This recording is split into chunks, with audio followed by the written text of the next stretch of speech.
संध्याकाळच्या स्नॅक्समध्ये वेगळं काही खावंसं वाटत असल्यास ही यम्मी पॅटॅटो बॉल्स रेसिपी तुम्ही जरूर ट्राय करू शकता, जी खायला खूपच चविष्ट व यम्मी लागते. त्यासाठी व्हिडिओत दाखवल्याप्रमाणे एका बाउलमध्ये 3 उकळलेले बटाटे घेऊन ते बारीक मॅश करून घ्या.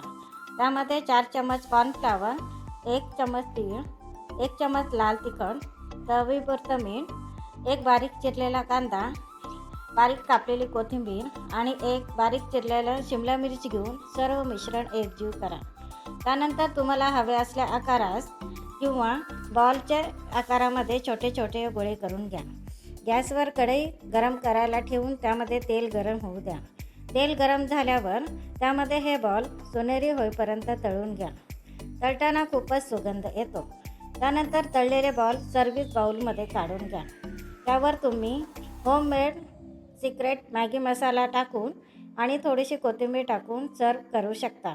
पाहिजे हव्यास तुम्ही हे सॉससोबतही खाऊ शकता. ही रेसिपी तुम्हाला कशी वाटली कमेंट बॉक्समध्ये जरूर कमेंट करा. धन्यवाद.